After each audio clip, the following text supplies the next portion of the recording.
Buenas noches para todos nuevamente. Ahora sí retomamos la clase de Ingeniería Económica. Hoy ya terminamos el tema grueso de la asignatura, ya se terminó. O sea, ya saben ustedes cómo convertir tasas de interés, ya saben cómo funcionan las matemáticas financieras, ya saben cómo evaluar proyectos. Ahora lo que nos toca, o lo que vamos a intentar complementar de aquí a finalizar el semestre, es algunos conceptos generales de cómo poder valorar un proyecto, cuáles son los estados financieros de las empresas, de los negocios, qué información me brindan y en últimas, ¿para qué me ayudan? Que es formar un flujo de caja que, digamos, ese insumo que requiero para evaluar, ¿cierto? Aquí ya, a lo largo de lo que hemos venido hablando, lo que se ha hecho en el proyecto, pues hemos ido trabajando y mostrando cómo vendría siendo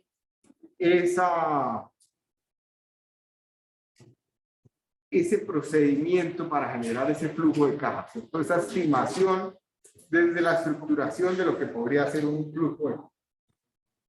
Hablemos del concepto de valor, el concepto de cuánto vale un negocio, una empresa.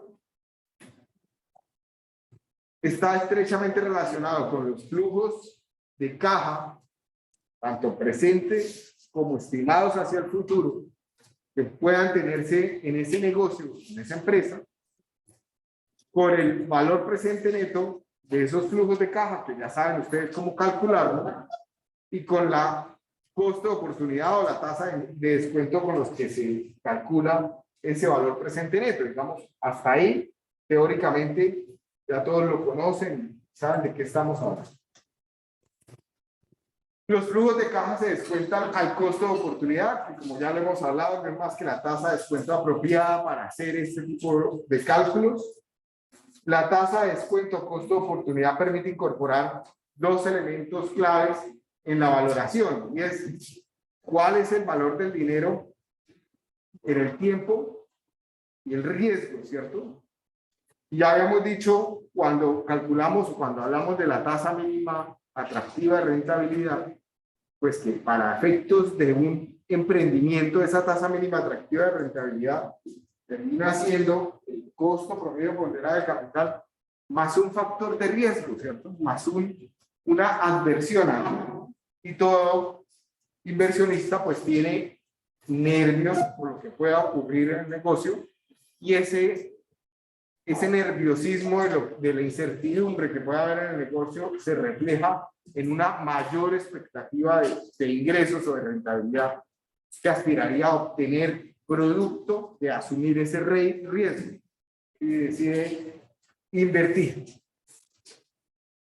Como ya ustedes lo han visto en las clases de los ejercicios pasados, pues entre más alto es el porcentaje del costo de oportunidad que yo tenga que usar para analizar un negocio, más difícil es encontrar negocios que sean viables desde el punto de vista económico para mí como inversionista. O sea, si coloco la vara muy alta, lo que sería la tasa mínima atractiva de rentabilidad, pues cada vez va a ser más complejo encontrar el negocio que se ajuste a mis necesidades.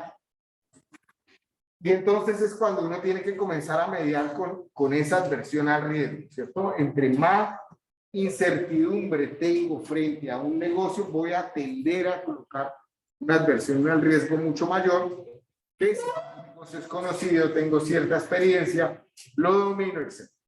Y sé cómo puede ser el comportamiento.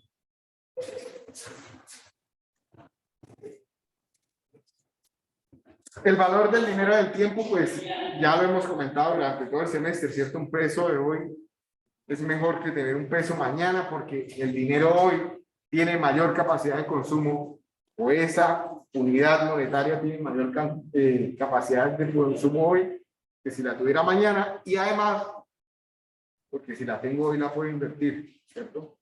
Y generar más dinero. Y el tema del riesgo hay que verlo como un peso mañana. Es mejor si es seguro. O sea, hay infinidad de negocios que nos podemos plantear con un margen de tiempo muy lejano y decir, si esto ocurre, voy a tener un ingreso muy alto y demás. Pero hay veces en que, en la medida en que yo pueda ir asegurando el ingreso, es mejor. Por ende, muchas veces las decisiones no se quedan solo con el indicador más alto de rentabilidad, por ejemplo, ¿sí? Sino puede estar también asociada, como visto, en conjunto con los demás indicadores de valor presente neto, de payback. Por lo tanto, la tasa de descuento o el costo de capital es la tasa libre de riesgo más el ajuste por riesgo, risk premium. Estamos haciendo una especie de recuento de lo que ya hemos hablado en varias clases anteriores.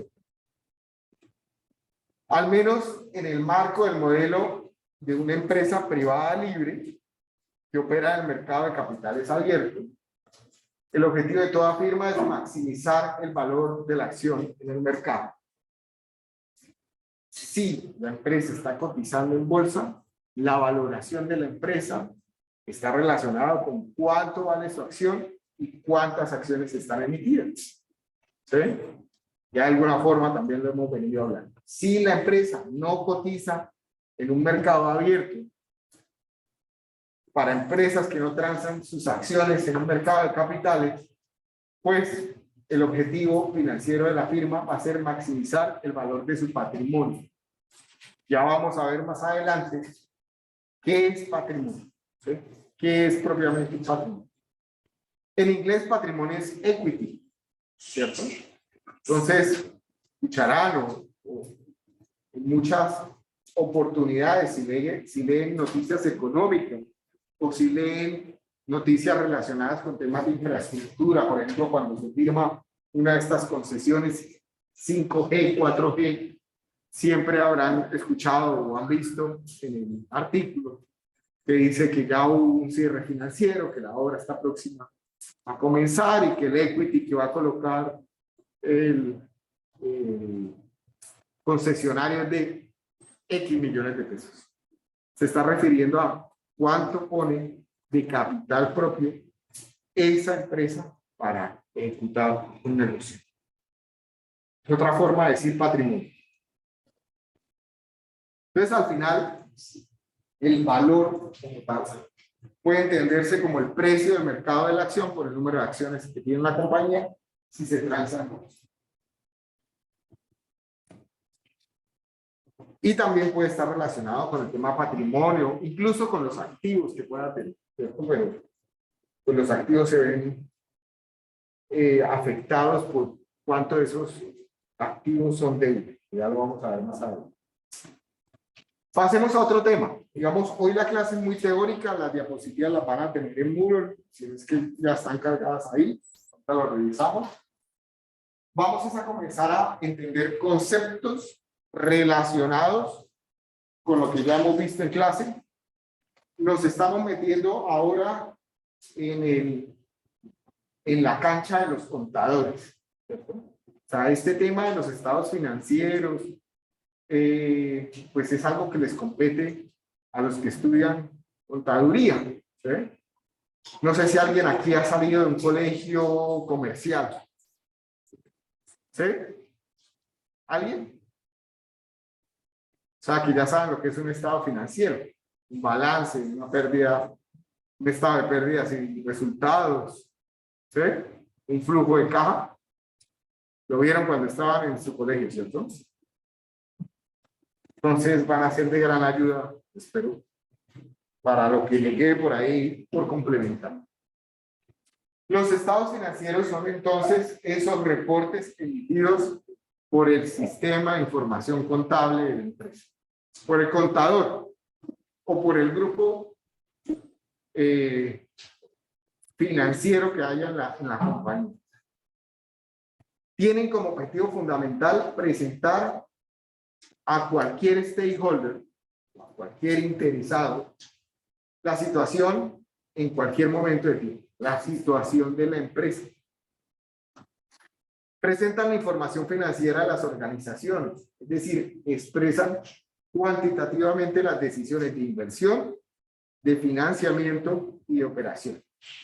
Ya iremos desglosando un poco qué informe le apunta al tema de inversión, qué informe le apunta al tema de financiamiento, qué informe le apunta al tema de operación de las empresas. Estos estados financieros pueden tener diferentes objetivos de información de acuerdo con los intereses de los stakeholders o de los interesados, valga la redundancia, pero básicamente se clasifican en de propósito general o estados financieros de propósito específico. Como su nombre lo dice, los estados financieros de propósito general tienen por objetivo pues presentar una información de carácter general y deben permitir un entendimiento pues global de toda la situación de la empresa con un nivel de detalle bajo, pero que se compensa con una visión integral del negocio. O sea, puedo en un solo informe de alguna forma evaluar toda la situación de la empresa, cómo se está comportando, qué falencias puede tener, qué beneficios puede tener. El objetivo de información es fundamental, ya que existen diferentes grupos de interés que requieran de un enfoque específico de la información. ¿Qué posibles interesados están asociados o pueden presentar interés en alguno de estos reportes? Todos los que ustedes están viendo ahí, entidades de crédito. Porque a una entidad de crédito, una entidad financiera, un banco, te puede interesar conocer un informe financiero de una entidad, de un negocio.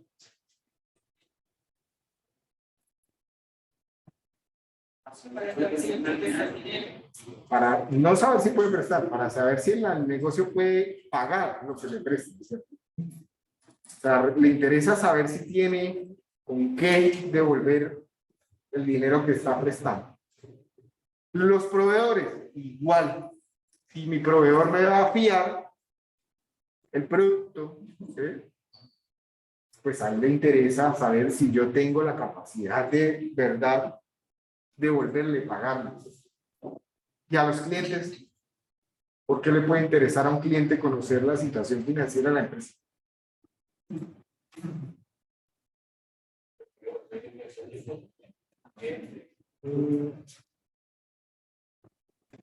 Si estamos hablando de que yo soy un cliente de una tienda, probablemente no me interese, ¿cierto? Yo siempre voy, compro una bolsa de algo, un paquete de no sé qué, y ya está. Lo pago de contado, ¿cierto? Pero si el cliente es el gobierno que está contratando la construcción de un puente a una empresa, pues necesita saber si ese proveedor, o sea, gobierno es el cliente y el que provee es el contratista, pues tiene capacidad de ejecución, si tiene músculo financiero para hacer el puente o no, ¿cierto? Pues fíjense que cae muy bien en el ámbito de la ingeniería civil, porque cuando el Estado contrata y saca una licitación pública, por ejemplo, para hacer cualquier necesidad de infraestructura que hay en el país, un acueducto, un alcantarillado, una escuela, un hospital, una vía, un túnel, lo que sea, pues el Estado saca una serie de reglas en donde dice todo el que quiera participar, es decir, todo el que quiera ser mi proveedor, todo el que quiera atender la necesidad que yo tengo de construcción de algo, tiene que tener estas mínimas características de liquidez, de capacidad de endeudamiento y unos parámetros financieros que va a exigir que le garantice al Estado que al menos en caso de que no haya un flujo de dinero constante, él pueda endeudarse, pueda asumir unas cargas o que tenga dinero para un capital de trabajo. Ya hemos visto que es capital de trabajo, ¿cierto? Si estamos hablando de una hamburguesería, es el valor del pan, la carne, la lechuga, lo que se necesita para hacer la hamburguesa. Si estamos hablando de un puente, pues que el constructor tenga lo necesario para hacer un pedido de cemento, de acero, de lo que requiera para comenzar la obra, ¿cierto? Otra cosa es que vayan habiendo cuentas intermedias y vaya cobrando y se vaya apalancando lo uno con lo otro, pero tiene que tener un capital de trabajo. Por eso es importante para el tipo de cliente. El gobierno, ya no entendido como un cliente, sino un gobierno como tal, ¿a qué le puede interesar? Para los impuestos, claro. Entonces necesitas saber si la empresa gana dinero, cuánto dinero gana, porque sobre eso va a cobrar unos impuestos. Si no gana, pues también lo necesitas saber. ¿Sí? Porque si hay muchas empresas fallidas en el país, algo está haciendo mal el gobierno. Entonces también lo necesita conocer, ¿cierto? Para intentar empujar la economía. Es la economía la que mueve un gobierno. Una mala economía tumba un gobierno. ¿Sí? Analistas financieros. Hoy muy famosos podrían llamarse traders, pues para saber si invierten o no invierten en una empresa. Entonces, un trader juicioso revisa los estados financieros de las empresas. ¿Sí? No se mete solo con el corazón a invertir en una empresa. Realmente se fija si está teniendo ganancias o no esa empresa, si está teniendo ventas, cuánto personal está teniendo, cuánto personal contrata, etc. ¿Sí? Comunidad en general. Dueños y administradores de la empresa es algo evidente y lógico, ¿cierto? Para los dueños, los administradores de la empresa, pues tienen que conocer sus números para saber si se está siguiendo el plan trazado, ¿cierto? Eso que ustedes están haciendo para su proyecto en grupo es un plan trazado. Ustedes están planeando unas ventas, están planeando unos costos, están planeando una nómina, unos gastos fijos, etc. Entonces, si eso que ustedes están haciendo en el papel deciden llevarlo a la realidad, se comience a hacer una hoja de ruta, ¿cierto? Ese plan es una hoja de ruta. Cuando comiencen a ejecutar, lo primero que ustedes podrían hacer es coger y ver si el número de ventas se está cumpliendo, si los costos se están cumpliendo, etc. Lo mismo hacen los administradores y los dueños. Y para la comunidad general, pues para entender, por ejemplo, si donde pretenden trabajar o cuestiones que están ocurriendo alrededor de una compañía son acordes o no con las necesidades de esa comunidad. Entonces, hablemos de los estados. ¿Claro esto? ¿O alguien tiene alguna observación, algo adicional? Comencemos a hablar de los estados financieros de propósito general. El sistema de información gerencial considera los siguientes informes de propósito general: balance general, estado de resultados y flujo efectivo. Esos tres primeros estados financieros de carácter general son los de mayor uso y son el resultado de registrar la información de la empresa directamente, como se va dando. Entonces, en la medida en que se va generando la información, voy registrándola o en el balance, o en el estado de resultados, o para la construcción del flujo efectivo. Y el estado de cambios de la situación patrimonial y el estado de cambios de la situación financiera son dos estados financieros de propósito general que ya se construyen a partir de los tres primeros, o sea, de analizar la información de los tres primeros. ¿De acuerdo? Todos esos 5 documentos, esos 5 estados financieros de carácter general, deben ir siempre acompañados por unas notas a los estados financieros. El objetivo de las notas es esclarecer qué es lo que se registra ahí. Cada numerito que está puesto en esos informes, qué significa, de dónde sale, cómo se calculó eso. Características de los estados financieros de propósito general. Son públicos y deben cumplir con unas características mínimas que garantizan su disponibilidad y su calidad. ¿Quién lo debe hacer? El contador, ¿no?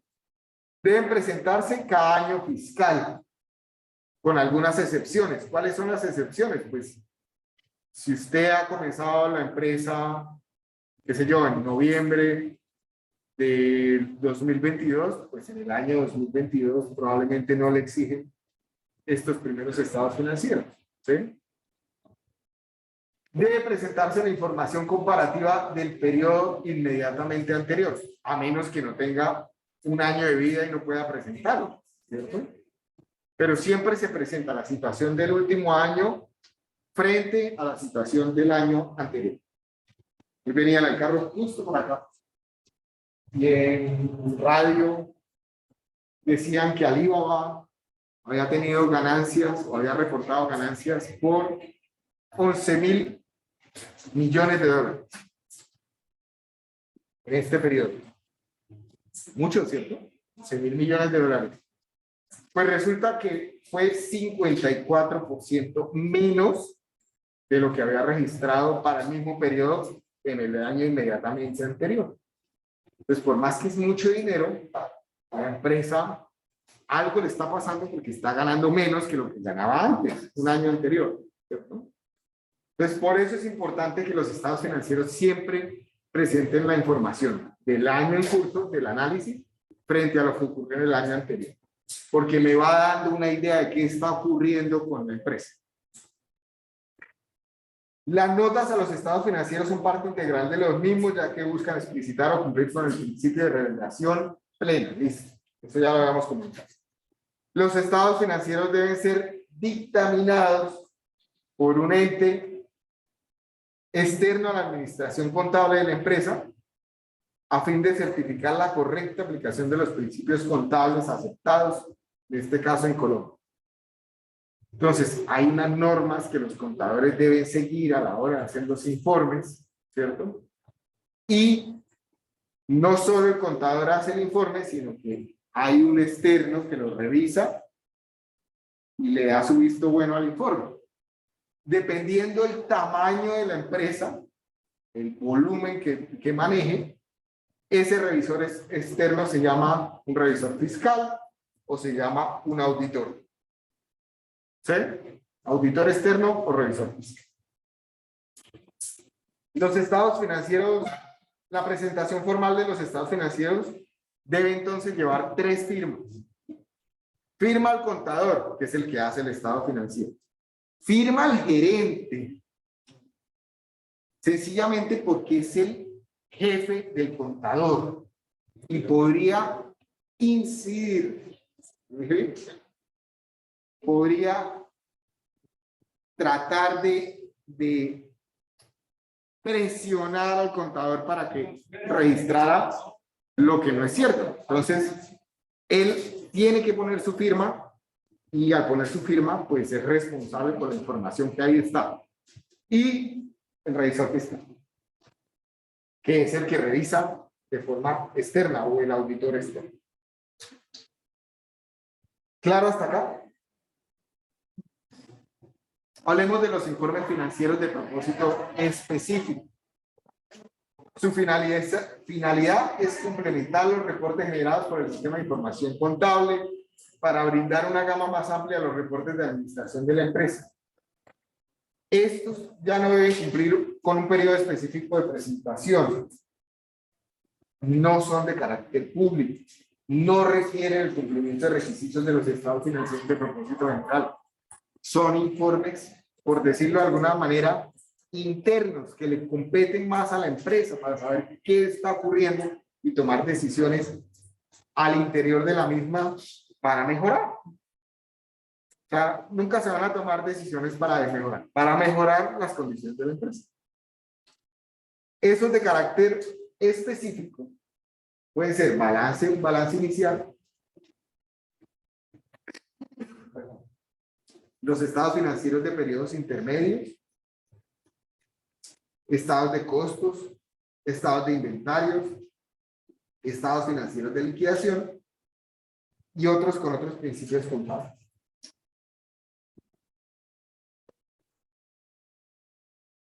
Les cuento que me va a costar la clase, porque cuando hablo mucho me coge tos. No sé por qué. Hablemos del balance en general. Permítame un segundo y ya los acompaño. Tomar por aquí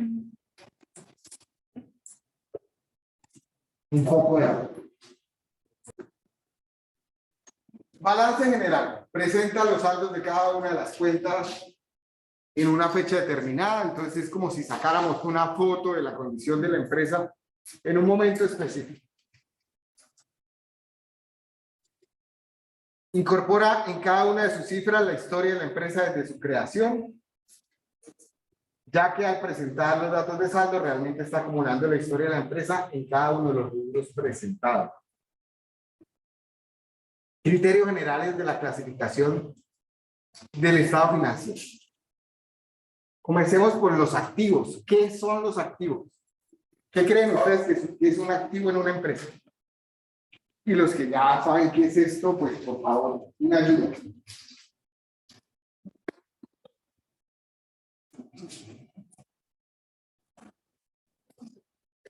Pensemos en la empresa universidad. ¿Cuáles son los activos de la universidad? Estudiantes. Los estudiantes no. A ver, los que salieron de los colegios comerciales. ¿Qué es un activo? Es todo lo que posee la empresa. Todo lo que posee, por decirlo de alguna manera, la empresa. Es decir, este pupitre es un activo de la universidad. Los televisores, los tableros, los edificios, los ventiladores, las tesis de ustedes. Cuando ustedes entregan su proyecto de grado en la biblioteca, firman un papelito en donde le están dando potestad a la universidad para usar esa tesis y se convierte en un activo de la universidad. Si resulta que ustedes descubrieron algo ahí, pues la universidad eventualmente podrá hacer uso de eso. La propiedad intelectual que se genere dentro de la universidad es un activo. ¿Eh? Las patentes. Entonces, los grupos de investigación pueden sacar patentes y se vuelven activos de la universidad. En esencia, todo lo que se pueda convertir en dinero o incluso el dinero per se, por supuesto, es un activo. Es decir, las matrículas de ustedes que entran a una cuenta de la universidad es un activo. ¿Okay? El dinero que está en cajas menores para uso de, qué sé yo, compra de papelería, compra de los marcadores que entregan a los profesores, etcétera, son activos. ¿Eh? Su clasificación obedece al principio de liquidez. O sea, en el informe se clasifican en función del principio de liquidez. ¿Qué es liquidez? ¿Alguien ha escuchado la palabra o la expresión estoy ilíquido? ¿No? Nunca. Liquidez, entendido como la capacidad de transformarse en efectivo en el tiempo. ¿Qué será lo más líquido?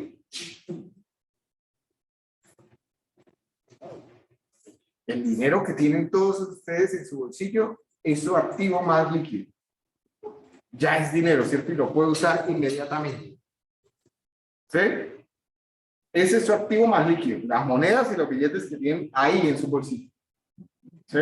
O en su maleta. ¿Qué es lo siguiente más líquido? Lo que tengan las cuentas de ahorro, que está en una tarjeta. Pero si resulta que algún país que está en guerra nos hackea y nos tumba todas las redes de energía, pues usted va a un cajero y no le funciona, ¿cierto? O sea que es líquido, pero podría ocurrir algo que haga que no sea tan líquido. Por eso no está de primero, ¿cierto? ¿Qué más? Hay cosas que se pueden convertir en dinero, pero para la empresa las necesita para operar. O sea, yo puedo vender todos estos edificios y los pupitres y demás, pero no tiene sentido para la universidad hacerlo, ¿cierto? En este momento. Son activos que se pueden convertir en dinero. O sea, yo puedo vender este pupitre, pero son los activos menos líquidos de la empresa. ¿De acuerdo? ¿Listo? Claro. Evidentemente, todos los activos poseídos por la empresa tienen como fin último la generación de dinero y de utilidades, pero algunos activos lograrán ese ciclo en un periodo de tiempo menor que otros. Hay empresas que compran edificaciones o locales como una inversión que sí pretenden vender, o sea, lo compran barato, pero lo metió desde un poco más caro, y son activos que están intermedios en términos de liquidez en el reporte. ¿Sí? ¿Qué es un pasivo? Ese es otro concepto. En el balance general se relacionan tres cosas: activos, pasivos y patrimonio. Son tres cosas que vamos a colocar simplemente en el balance: activos, pasivos y patrimonio. ¿Qué es un pasivo? ¿Cómo? Las deudas. Las deudas que tiene la compañía son los pasivos. Incorpora todas las deudas y las obligaciones de la empresa que ha contraído con terceros. En el caso de la empresa se consideran terceros cualquier persona natural o jurídica. ¿Qué es una persona natural? ¿Cómo? Una persona natural es una persona de carne y hueso que habla, camina, cada uno de nosotros. ¿Eh? Somos una persona natural. ¿Qué es una persona jurídica? Una empresa, una institución, una compañía es una persona jurídica. ¿Listo? Entonces, ¿son las deudas con las personas de carne y hueso que caminan o son las deudas con otras empresas? Bancos, un aliado comercial, etc. El pasivo, dentro del informe, como hay diferentes pasivos, ¿cierto? Como hay diferentes deudas dentro de los negocios, está el préstamo que le hizo el papá para abrir el emprendimiento, el primero, eso es una deuda, eso es un pasivo. El préstamo que le hizo el banco, el préstamo que le hizo el amigo de la cuadra, del barrio, ¿sí? Diferentes pasivos. Se organizan de acuerdo con el grado de exigibilidad de los pagos o cumplimiento de las obligaciones de la empresa. De mayor grado de exigibilidad a menor grado de exigibilidad. Es decir, el préstamo con el amigo, si no se firmó nada y letras, sin estar de palabra, va por allá de uno. Y en ese mismo orden, si algo va mal en la empresa, comienzan a pagarle al de mayor grado de exigibilidad primero y al que tiene menor grado de exigibilidad de último. ¿Sí? Que es cuando se acaba la amistad. ¿Sí? Pero bueno. Aquellos pasivos de mayor grado de exigibilidad deberán presentarse en el primer lugar y en la medida en que el grado de exigibilidad disminuye, pues se van relacionando más abajo. Patrimonio. ¿Qué es patrimonio? ¿Qué entienden por patrimonio o por equity? Representa los intereses de los dueños, accionistas, socios y cualquier otra denominación que pueda haber en la empresa. Estos intereses están compuestos básicamente por los aportes realizados y posteriormente por los derechos residuales que genera la empresa a los accionistas. Es lo que ya es o pertenece directamente a los dueños. Lo que no es deuda. ¿Sí? El dinero que aportaron para abrir la empresa, para comenzar. Y todos los beneficios que no se han retirado. ¿Sí? Es decir, en las flechas hacia arriba que hemos hecho en los flujos de caja, si la decisión es no sacarlo, sino reinvertirlo en la empresa, eso se convierte en patrimonio. ¿De acuerdo?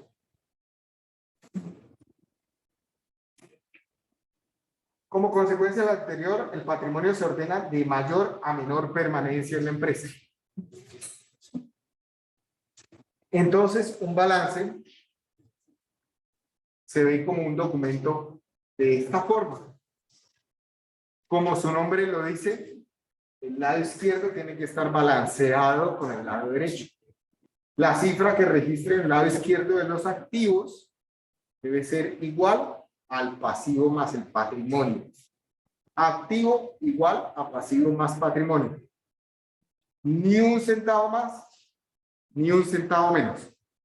Y por eso los contadores son así tan estrictos. Ni un centavo más, ni un centavo menos. Igual. ¿Sí? Activos, todo lo que tengo dentro de mi empresa. Entonces volvemos a los pupitres, los tableros, todo. Pero puede que yo le deba este pupitre a alguien, ¿cierto? ¿Sí? O puede que lo haya comprado con dinero propio de los socios, de los accionistas de la universidad. ¿Entienden por qué se relaciona a ambos lados del documento? Va. ¿Qué puede estar entonces en un lado y en otro? Hablemos de los activos corrientes. Los activos corrientes son los que tienen mayor liquidez y dentro del grupo de los activos corrientes pues pueden estar los activos corrientes no mantenidos, no corrientes mantenidos. Es decir, todos esos objetos que yo compro con el objetivo de venderlos más costosos. Inversiones. Activos no corrientes que se espera vender antes de un año. Espero vender antes de un año. Las existencias que tenga dentro de la empresa. ¿Qué son existencias? Pues materias primas que necesite para hacer alguno de mis productos. Productos que vayan en una fase de elaboración o productos terminados que no he terminado, que no he vendido. ¿Sí? En el caso de las hamburguesas, pues, productos que están terminados y no he vendido, van a la caneca al otro día, ¿cierto? Se pierde. Pero en el caso de la industria textil, no. En el caso de la construcción, tampoco, ¿cierto? Si yo termino un apartamento, pues ahí está. Y es un activo de la empresa hasta que lo venda. Si mi empresa es una constructora. ¿De acuerdo? Y ese sería existencia, ¿cierto? Ese apartamento, si el objetivo era venderlo, es una existencia. Todo lo que es realizable, clientes, deudores, inversiones financieras temporales. Lo que hay en tesorería, es decir, en las cuentas corrientes, en las cuentas de ahorro, en los CDTs, en inversiones financieras de alta liquidez. ¿Qué son activos no corrientes? Que ya tienen menos liquidez y que se necesitan para la operación, como los pupitres, como los edificios, como los tableros. Está el inmovilizado intangible, las marcas, las patentes, todo lo que sea I más D. ¿Sí? ¿La WIS tiene una marca? Claro, de pronto no ha pagado, pero ya la marca WIS, ¿cierto? No, de pronto no ha pagado por la marca, pero sí hace una labor todos los días porque esa marca tenga valor, ¿cierto? Y ustedes como estudiantes les interesa que esa marca tenga valor, o sea, que cada vez sea más prestigiosa, más reconocida, etcétera. Porque si ustedes son egresados de esta universidad, les interesa eso. Y eso hay que cuidarlo. Es un activo intangible de la universidad que no lo piensa vender, ¿cierto? Se va a quedar ahí. A menos que ya no exista mañana la universidad y quieran hacer algo por esa sigla. Inmovilizado material, como los terrenos, los edificios, la maquinaria. Inmovilizado inversiones inmobiliarias, inmuebles no necesarios para la actividad típica de la empresa, pero que no se quieren vender tampoco en el transcurso de un año, se quieren dejar ahí. Inmuebles no necesarios para la actividad típica de la empresa. A ver, estaba pensando en las constructoras, los lotes de desarrollo, pero sí se requieren para la actividad típica de la empresa. Inversiones financieras a largo plazo. Dentro de los pasivos están los corrientes y los no corrientes. Los corrientes son a más corto plazo y los no corrientes a largo plazo. Entonces, pasivos corrientes están las provisiones a corto plazo, las deudas a corto plazo y los acreedores comerciales y las cuentas por pagar. Y los pasivos no corrientes están las provisiones a largo plazo y las deudas a largo plazo.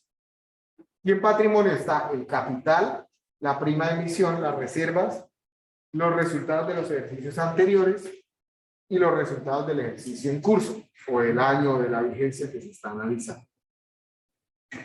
¿Dudas hasta acá? ¿No? Voy a intentar encontrar.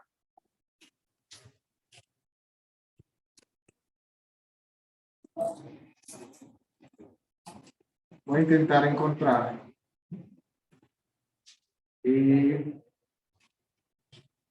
unos estados financieros. Ya ven un minuto.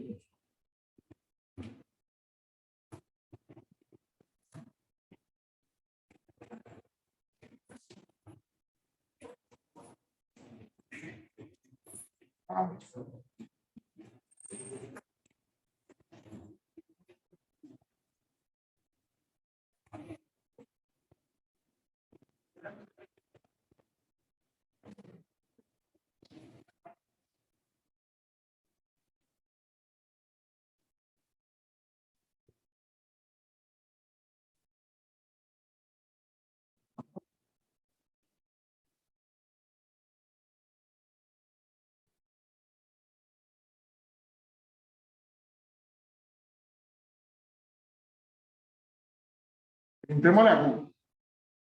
Esto era una tarea, pero yo sé que están agobiados con muchas tareas y muchas cosas. Y vamos a omitir esta tarea. ¿Listo? Estoy pasando un poco rápido, pero les va a quedar todo en muro. ¿Por qué quiero salir o evacuar esto rápido? Porque quiero dedicarle una o dos clases para que hagamos el modelo financiero en clase, el proyecto. Ahí vamos a reforzar otra vez que es un balance, que es un estado de resultados, pero ya en el proyecto. Y de tal manera que ustedes puedan hacer las sensibilidades que consideren, puedan ajustar y les quede tiempo con calma para hacer una excelente presentación final. Estados financieros. Acá sale Marval. ¿Alguien quiere ver los de Marval? ¿Será que salen en Marval?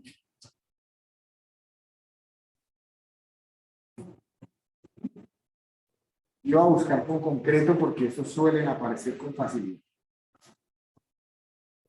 Son públicos, pero no siempre aparecen.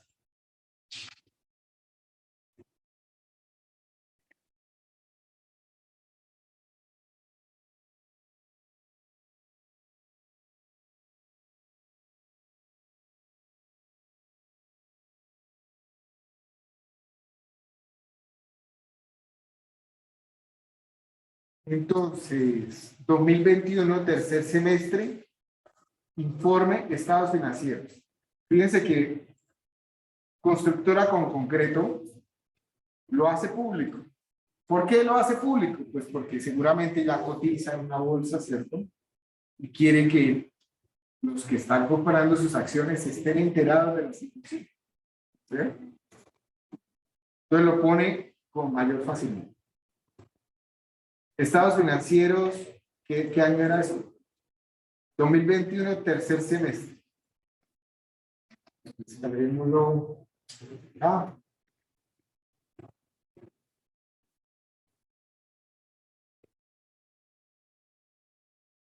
Y estados financieros separados, consolidados.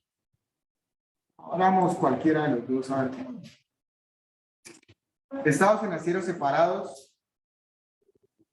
Y no entendí qué decía, pero estaba condensados para el periodo intermedio de 9 meses, terminado el 30 de septiembre del 2021.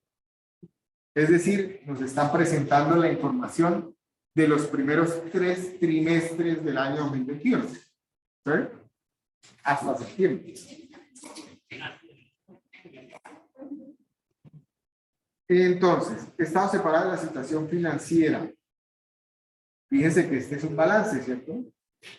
Activos, activos corrientes, activos no corrientes, ¿verdad? Entonces, activos, de acuerdo a lo que hablamos, se van a presentar los del año en curso frente al año inmediatamente anterior, ¿sí? Se van a presentar de mayor liquidez a menor liquidez, o sea que en miles de pesos, ellos tienen en efectivo o en equivalentes de efectivo, es decir, en cuentas de corrientes o cuentas de ahorro, la bobadita de 156.729 millones de pesos. ¿Sí? Pero tienen menos cash que el año inmediatamente anterior, que tenían 181.000 millones. ¿Sí? En inversiones, en cuentas comerciales por cobrar y otras cuentas por cobrar. Fíjense que hay unas notas y hay un numerito. Si yo no tengo claro qué es eso, pues puedo ir y buscar dentro del documento ese numerito, ¿cierto? Decir 4.2. ¿Dónde está el 4.2? No hay.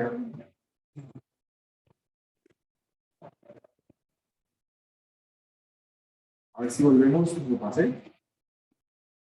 4.2, que son cuentas comerciales por cobrar y otras cuentas por cobrar. Entonces dice clientes, anticipos a proveedores, ingresos de contratos por cobrar, otras cuentas por cobrar, deterioro de valor. Como tienen tantos negocios, pues ahí van desglosando aún más qué son esas clientes. Los clientes, dice, la variación se presenta principalmente en los clientes Moca, Confandi, Cerro Matoso y los subsidios. Hasta. La idea no es entrar al detalle con concreto, pero como sé que es una constructora, como queremos ver datos relacionados con lo que se está estudiando, sigamos. Activos por impuestos a las ganancias, 34.000 millones. Otros activos financieros, 30 millones. Otros activos no financieros, 11.000 millones. Activos mantenidos para la venta, 128.000 millones. Pueden ser edificios, apartamentos que tengan por ahí que no han logrado vender, etc. ¿Sí? Activos no corrientes, es decir, muchos de los activos que ellos necesitan para operar. Ahí pueden estar sus oficinas, sus maquinarias, ¿cierto? Entonces dice propiedad de inversión, propiedad de planta y equipo neto. Solo en planta y equipo tienen 203.444 millones. Eso vale su planta, su equipo. Activos intangibles distintos a la plusvalía. Inversiones en subsidiarias, negocios conjuntos y asociados, 1,5 billones. Cuentas comerciales por cobrar, cuentas por cobrar, inventarios no corrientes. Entonces aquí puede haber acero, concreto, qué sé yo, todo lo que insumos que compran ellos y tienen en sus bodegas. Y otros activos financieros. En total, sumando activos no corrientes con activos corrientes, con concreto tiene 2.9 billones de pesos. 2.9 billones de pesos. ¿Sí? Frente a 2.6 billones que tenía el año inmediatamente anterior. ¿Sí? Entonces el tema va bien, ¿cierto? Para concreto, parece que va bien. De esos 2.9 billones, ¿qué es pasivo y qué es patrimonio? Entonces recordemos que pasivos son deudas y de esos 2.9 billones, 1.2 son deudas. ¿Sí? Y 1.6 es patrimonio. Tienen un patrimonio considerablemente alto. ¿Sí? Capital emitido, prima de emisión, ganancias acumuladas, reservas y otros resultados integrales. ¿De acuerdo? Va. Sigamos. Segundo informe de carácter general. Vamos de tiempo.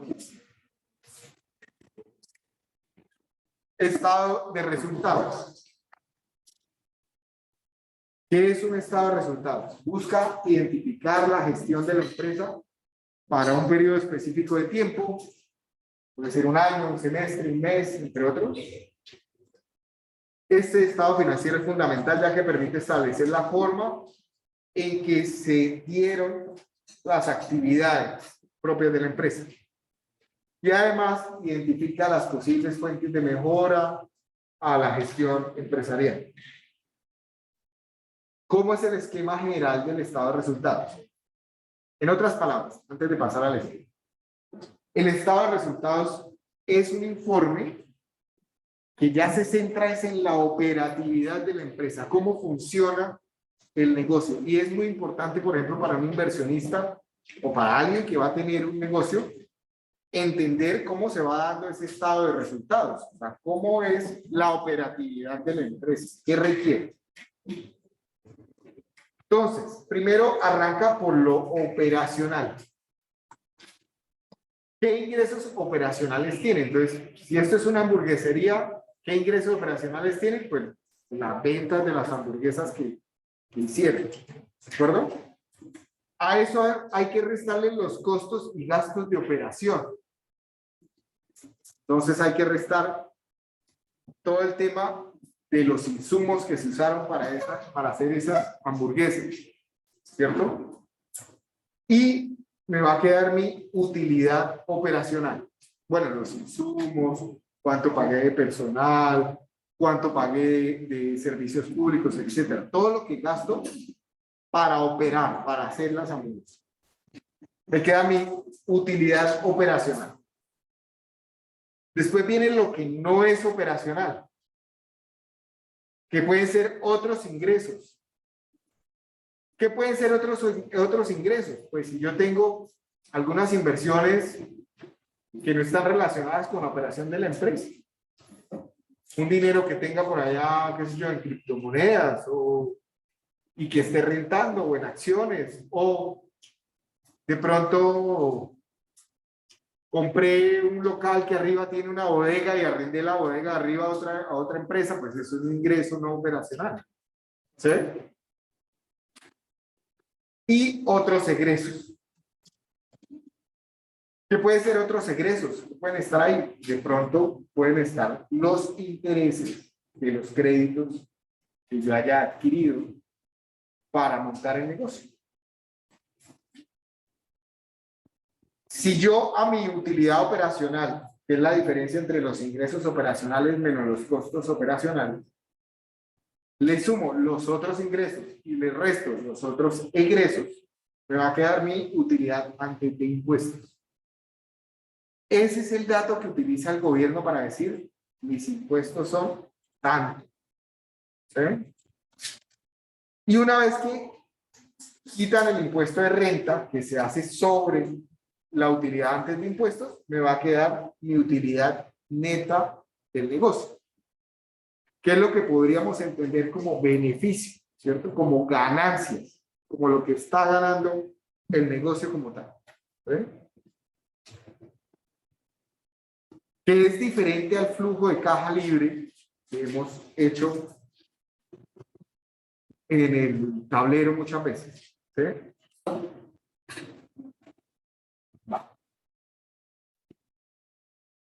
Pasemos, miremos un ejemplo en concreto. De pronto nos va a confundir bastante porque es una empresa muy grande. Y el tema pues ya no es tan fácil de leer como si estuviéramos haciendo hamburguesas, ¿cierto? Pero intentemos.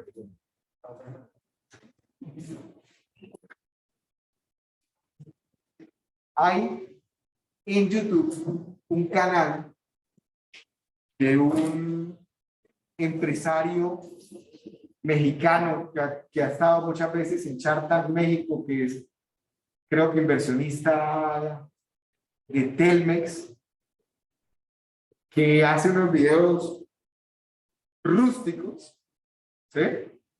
Pero obviamente llenos de conocimiento. Sale, ese es el mismo con el celular y se mueven para todos lados. Los videos no son bonitos, ni son de un youtuber profesional, pero la información que presta sí. Y hay uno en especial sobre estados de resultados, de cómo hacer y cómo leer un estado de resultados, que es muy interesante. Se los comparto, creo que ya se los compartí en el chat del grupo. ¿Sí lo recuerdan o no? Si no, pues vuélvelo.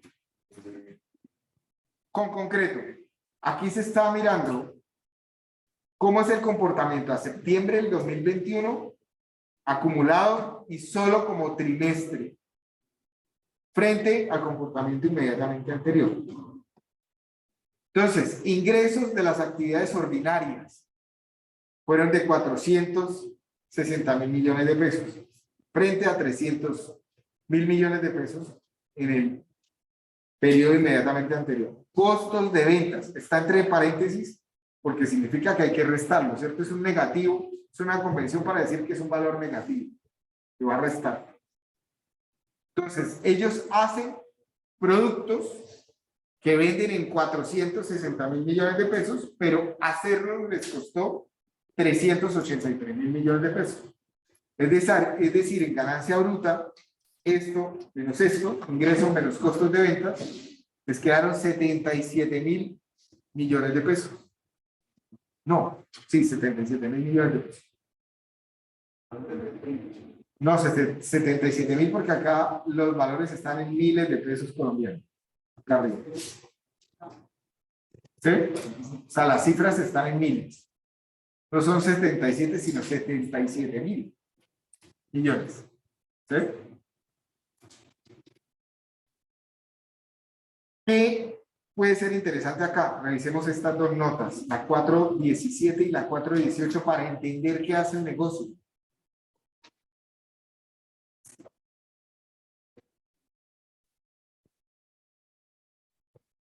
Ya no deberían aparecer tanto. Entonces, ¿qué hace? Ingresos de actividades ordinarias. Las categorías de los ingresos de actividades ordinarias son las siguientes. Ingresos provenientes de contratos con clientes. Ingresos por dividendos. Otros ingresos de actividades ordinarias y descuentos concedidos. Si seguimos bajando, entonces tienen ingresos a través de consorcios, ingresos de construcción a precio fijo, ingresos de actividades de patrimonios autónomos, que suelen ser concesiones, ingresos de actividades conexas a la construcción, que pueden ser, por ejemplo, canteras, si tienen canteras de algún tipo de material, la explotación de esa cantera, pues son actividades conexas a la construcción, ingresos por servicios, puede estar consultorías acá, ¿cierto? Interventorías, de pronto. Ingresos por administración delegada, ingresos por dividendos y participaciones, ese es un poquito más complejo, habría que desglosarlo. Otros ingresos por arrendamientos de inmuebles y de equipos, y bueno, son supremamente grandes, ¿cierto? Entonces fíjense que, por ejemplo, de estos que dicen ingresos de construcción a precio fijo, hay un desglose aquí también. Y de los de a través de consorcios, tienen acá un montón. Hidroituango, Ruta 40, Ruta del Sol, Conllano, Puerto Colombia, Universidad Javeriana, Consorcio de SEO, Sofandumar, etc. De los de precios fijos, es decir, estos son licitaciones públicas, ¿cierto? Cuando ya se pacta un precio, es una licitación pública. Está la estabilización del roble por sede, Transmilenio, la avenida 68, el G5, la G8, patio portal vínculo, tanque contra incendios, otras obras menores, puentes de Miraflores, etcétera, etcétera, etcétera. Ya saben dónde buscar trabajo. Y ganar mucha experiencia. Ingresos de patrimonios autónomos, como les decía, la gran mayoría son concesiones. Puerta del Sol, Ciudad del Bosque, Par 68, Min Life. ¿Cuáles son los gastos? Busquemos el 418. Costos de industria y servicios, pérdida en venta y o retiro de activos fijos, pérdida de disposición de otros activos, multas, sanciones e indemnizaciones. Fíjense que lo multaron menos que el año inmediatamente anterior. descuentos financieros condicionales. Entonces en los de costos de industria y servicios, que podría ser interesante revisar, se corresponde principalmente a costos incurridos en los consorcios de Hilo y Tango, Ruta 40, etc. ¿Sí?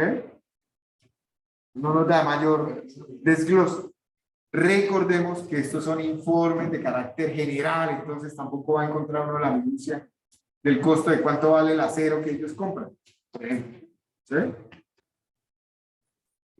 Bueno. Volvemos al estado de resultados. Por acá.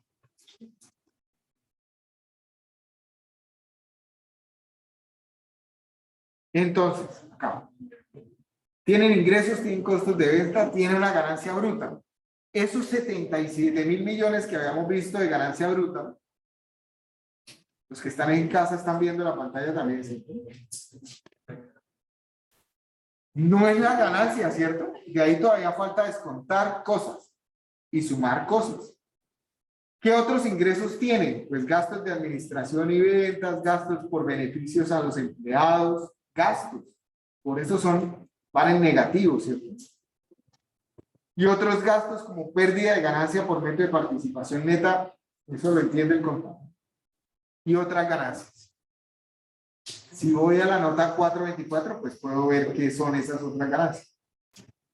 Ganancias operacionales, entonces de los 77.000 voy a restar lo que está entre paréntesis y voy a sumar lo que no tiene paréntesis, y al final sumó un poco más, ¿cierto? Tengo 84.000 millones.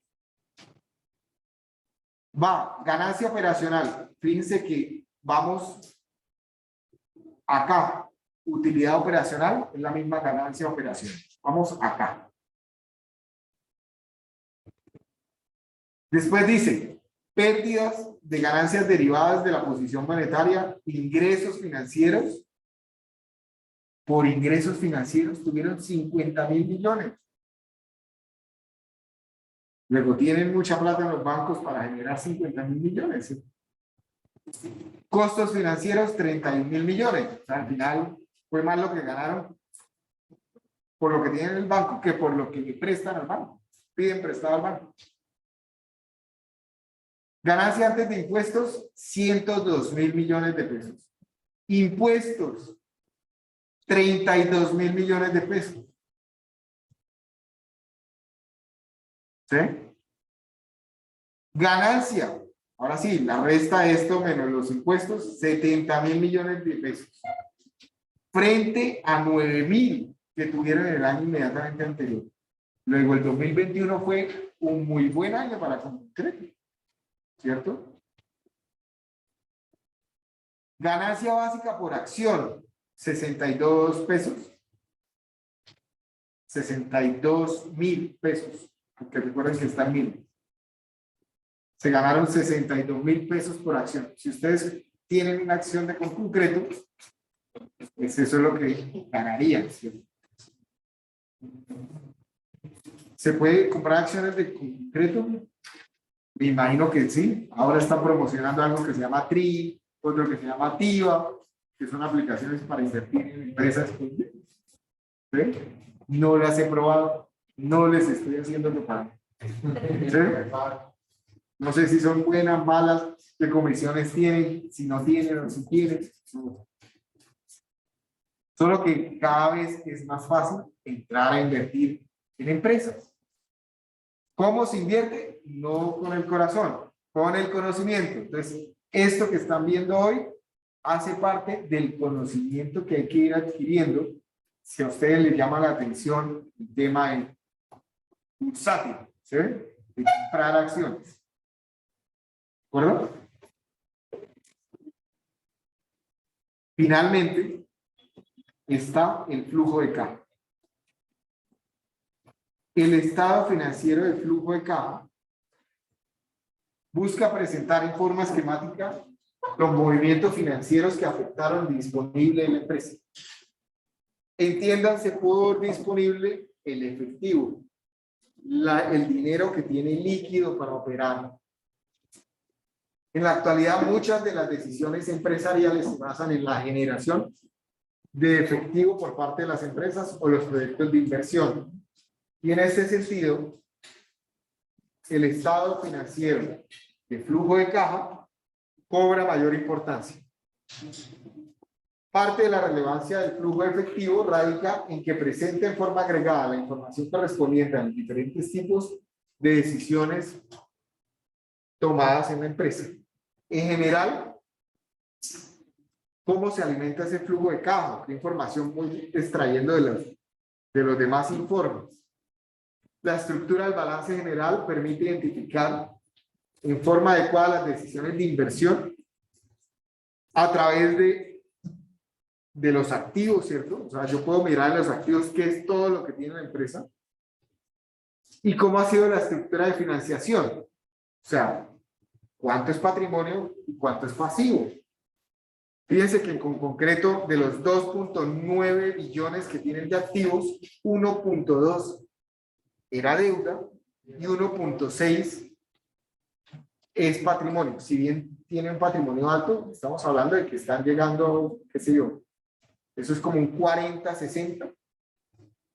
Un 60% es patrimonio, un 40% es deuda. Todos modos tienen una deuda alta. Y hay las decisiones de endeudamiento de la empresa. Pero habría que ver, en ese caso, que también depende del tipo de operación que tenga la empresa, ¿cierto? O sea, para hacer muchos de los negocios habituales de concreto, es mejor endeudarse. Porque hay instrumentos de deuda que son atractivos y no necesito entonces apalancarlo todo con mi dinero propio, ¿cierto? Habría que ver si parte de la estructura, digamos, de esos activos no corrientes ya no son deuda, ¿sí? Es decir, si los edificios, si las plantas, si la maquinaria que usa ya está salvada, si eso ya es patrimonio, ¿sí? Y más bien la deuda se va hacia más el capital de trabajo que necesitan para operar, comprar insumos, entonces deudas con los proveedores, etc. ¿Sí? El estado de resultados permite identificar las decisiones de operación de la empresa, cómo opera la empresa.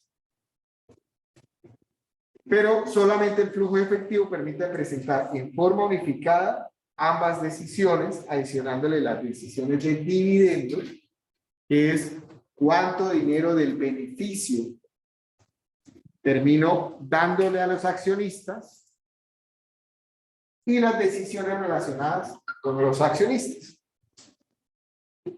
Entonces, fíjense que la primera parte es parecida al estado de resultados. Ingresos operacionales menos pagos operacionales, me queda mi efectivo generado por la operación.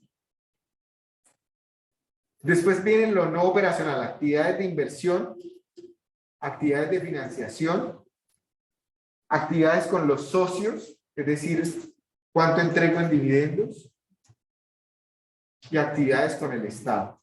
Y me va a generar mi caja generada en el periodo. Si a eso le sumo el saldo inicial de caja, me va a quedar mi caja final. Y esta es la forma esquemática más sencilla de hacer un flujo de caja. Hay algunas interacciones entre los tres estados financieros. Entonces, de la cuenta de balance general, el dato que aparece en el disponible sale del informe de flujo de efectivo, que viene siendo la caja final, y la partida de patrimonio, donde dice utilidad del periodo, se alimenta con el resultado del informe de pérdidas y ganancias, o el informe del estado de resultados. El informe de pérdidas y ganancias es el mismo informe de estado de resultados. Se suele llamar pérdidas y ganancias o estado de resultados.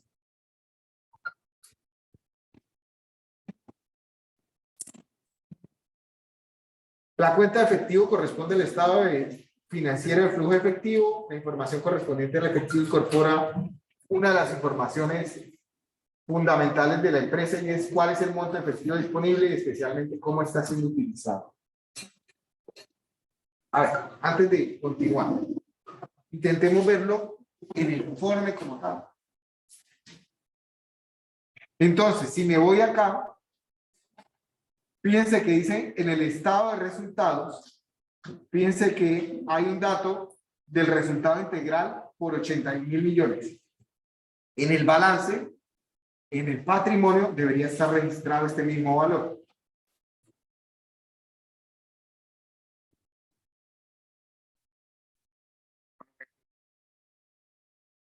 Pero es que no dice otros resultados integrales, debería salir uno que dijera resultado del ejercicio. Y debería estar el valor acá, el patrimonio. ¿Sí? Es la forma como lo presenta el contador. Miren otros estados y suele aparecer con mucha facilidad. Y en el informe, estado separado de cambios del patrimonio, del flujo efectivo. Entonces, tenemos efectivo equivalentes de efectivo, 156.000 millones. Este es el dato que aparecía en el activo, en el rubro de mayor liquidez. Perdón que me devolví. Acá, 156.000 millones. ¿Sí? Donde decía efectivo equivalente. Yo creo que vamos a dejar la clase hasta acá, por hoy. ¿Sí? Es muy densa. La próxima clase seguimos con el tema. Y es de aquí que vamos a analizar cómo es que se genera el modelo que ya yo les voy a entregar para que ustedes carguen su proyecto y comiencen a analizar. ¿De acuerdo? Gracias a todos por la asistencia.